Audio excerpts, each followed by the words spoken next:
Je partage mon écran tout de suite. Vous le voyez? Tout à fait. Parfait. Bien, bonjour et merci à tous d'être là. Il est un peu tard pour moi puisque je suis à Singapour. Je suis professeur d'innovation responsable et j'ai créé le Centre Imagination il y a maintenant 10 ans à l'ESSEC et c'est ce que je vais vous présenter et plus particulièrement, non pas l'ensemble des 10 ans, mais ce qui s'est passé pour nous l'année dernière dédié à la transition et notamment la transition autour de la sustainability. L'objectif de l'Imagination Week, c'est essayer depuis 2012, donc depuis presque 10 ans, c'est de faire en sorte que les étudiants sortent du cadre du business à proprement parler. C'est une semaine, c'est un séminaire qui est dédié à tout sauf du business, je vais l'expliquer dans un instant, avec une dimension transdisciplinaire extrêmement importante. Cette dimension a 4 objectifs. Un, développer la créativité des étudiants, leur posture de curiosité, avec un objectif de transdisciplinarité pour une innovation responsable. Autrement dit, nous considérons que le fait d'avoir des disciplines telles que nous pouvons les avoir dans n'importe quelle école de commerce est fondamental. Il n'empêche que la capacité de sortir de son cadre, essayer d'être nourri par d'autres éléments et d'autres inspirations est également fondamentale. Ça se passe pendant 2 semaines pour le Master in Management, pour le programme Grande École, 2 semaines sur 2 continents, à la fois à Cergy, nous touchons à ce moment-là 820 étudiants, et à Singapour, où nous avons 120 étudiants sur notre propre campus. Les dimensions que j'ai soulignées, la créativité, l'innovation responsable et fondamentale, la transdisciplinarité et l'esprit visionnaire. Pour cela, nous avons 20 heures d'ateliers avec des tuteurs, avec des conférences internationales. Vous voyez ici, que je pense avoir d'entre vous ont reconnu, Rob Hopkins, qui parle évidemment d'imagination en termes de transformation écologique. L'ensemble des années, je ne vais pas les détailler, simplement retenez qu'en 2020, c'est ce que je présente aujourd'hui ici auprès de vous, c'est un monde en transition. 2020-2050, qu'est-ce que l'on peut faire? 800 étudiants d'un côté, 100 étudiants de l'autre. On parle de 900 étudiants pour un cours qui est obligatoire. Chaque année, il est obligatoire pour l'ensemble des étudiants de suivre cette semaine de l'imagination. Pour cela, au fur et à mesure des années, nous avons préparé un programme spécifique avec 6 étapes clés. 1. L'inclusion. Qu'est-ce que je veux changer? Deuxièmement, l'empathie. Je comprends les autres. Troisièmement, ce que je décide de changer avec les autres. Quatrièmement, comment on peut travailler ensemble sur un brainstorming créatif pour pouvoir changer les choses. Un prototypage, je fais concrètement les choses. Attention, jamais de PowerPoint, simplement des scènes, simplement des maquettes, des prototypes, mais pas de PowerPoint. Enfin, l'adhésion, comment je vais le chercher. Ici, vous avez l'ensemble des outils qu'on utilise, ce qu'on appelle les cartes mentales, ce que l'on appelle les canvas, ce que l'on appelle des idées, des solutions pour pouvoir imaginer pendant toute une semaine, que j'ai mentionné ici, du premier jour au dernier jour, la semaine avec l'ensemble des étapes. Pour cela, nous avons pour objectif de travailler sur des interviews d'empathie, des cartes d'empathie, des storyboards, et évidemment, il faut être nourri. Donc pas par des individus considérant le business, à proprement parler, ou le commerce de manière générale, mais comme vous pouvez le voir, des architectes, je pense à Luc Schwitten, évidemment, Jean-Marc Jancovici, évidemment, Étienne Klein, Pascal Pic, Michel Serres qui est venu, Jean Jouzel, prix Nobel avec Al Gore, évidemment Cédric Villani, Antoine Compagnon, professeur au Collège de France, mais évidemment Luc Ferry, ou le L214 par exemple, une association pour le bien-être animal. L'ensemble de ces personnes-là nous inspirent. Mais ce n'est pas la partie principale. Ça doit également être appuyé par une méthode particulière, celle que j'ai mentionnée juste préalablement, avec une dimension de 20 imagineurs, qui sont des coachs qui aident les étudiants tout au long de la semaine. Vous avez à gauche Sergi, vous avez à droite Singapour. Nous ne pouvons pas penser le futur et nous ne pouvons pas penser la transition, quelle qu'elle soit, sans les artistes. Comme vous le savez, je ne vais pas citer ici l'ensemble des philosophes qui parlent de l'artiste comme un visionnaire, mais nous avons toujours des artistes en résidence. Et les artistes en résidence nous permettent justement d'inculquer l'ensemble de la transition nécessaire avec d'autres visions. Ici, vous avez en 2020, donc ce que je vous présente aujourd'hui, l'artiste Madame.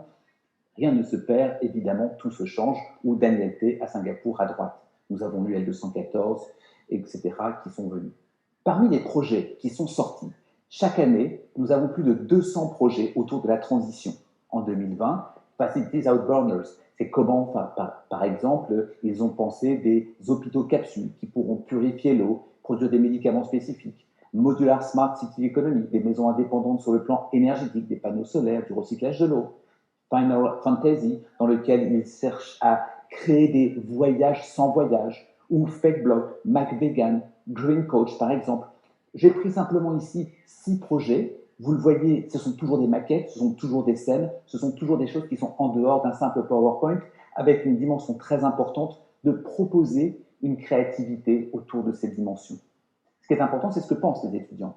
J'ai aimé le fait que les étudiants d'origine différente soient intégrés à cela, parce qu'il s'agit évidemment d'intégrer ça de manière très internationale. J'ai apprécié le prototypage et le partage d'idées. J'ai aimé la partie créative. Je vous rappelle que cette dimension-là, c'est une semaine, c'est 25 heures, absolument obligatoire pour tous les étudiants. Nous avons toujours des parrains. En 2020, nous avons eu Cécile Duflot, qui est la directrice générale d'Oxfam France. Nous avons eu Annie Joseph pour Singapour, qui s'occupe de Vital Sign, qui est aussi quelque chose d'important dans la transition, plutôt une start-up, plutôt à Singapour. Mais nous avons toujours un parrainage ou un marrainage qui est important. Autrement dit, en 2020, c'est ce que je vous présente, sur 2 continents, nous avons eu près de 20 talks qui ont été faits, comme je vous l'ai dit, par les philosophes, par des artistes, par des artisans, par des différentes personnalités. 19 tuteurs, 27 nationalités, 200 projets, 950 étudiants et 20 000 heures au total d'imagination tous ensemble. Il est important de considérer que ça n'est pas pour l'ESSEC que nous le faisons. Nous le faisons évidemment pour les étudiants de l'ESSEC, mais nous souhaitons partager tous les savoirs. Tout ce que nous faisons est enregistré et diffusé.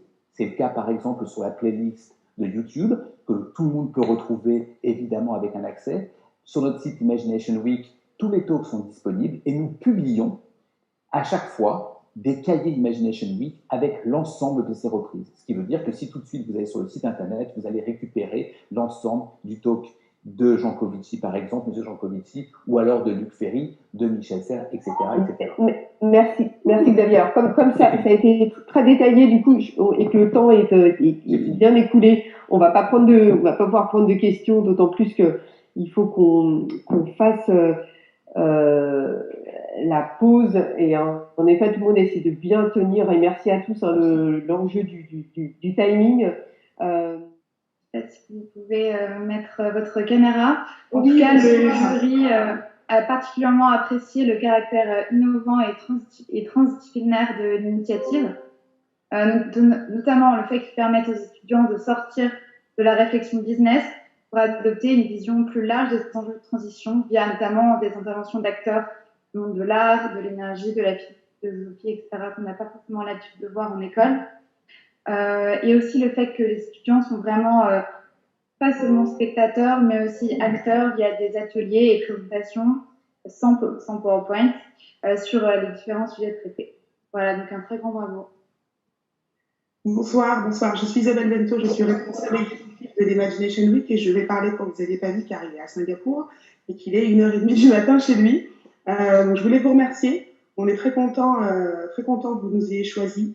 C'est vrai que on est très fiers aussi de pouvoir participer à ces trophées des campus responsables et c'est une démarche qui est importante pour nous au sein de l'ESSEC. On a réussi à rendre obligatoire entre guillemets pour les étudiants, vraiment pour qu'ils arrivent à réfléchir différemment, à sortir un peu du cadre de la boîte qu'ils ont l'habitude d'avoir dans le cadre de leur cours et d'une édition sur l'autre à chaque fois. On coécrit les éditions suivantes à l'aide d'étudiants qui ont déjà vécu l'Imagination Week l'année précédente ou les années d'avant, pour toujours être dans une dynamique pédagogique académique qui va leur convenir et qui va être vraiment différente de ce qu'ils ont l'habitude d'avoir sur les cours habituellement. C'est énormément de boulot, vous vous en doutez. On a près de 900 000 étudiants à chaque fois d'une édition sur l'autre et on est très content que ce travail soit reconnu et par les étudiants et par Utopie et ce trophée des campus responsables. Donc un grand merci à tous.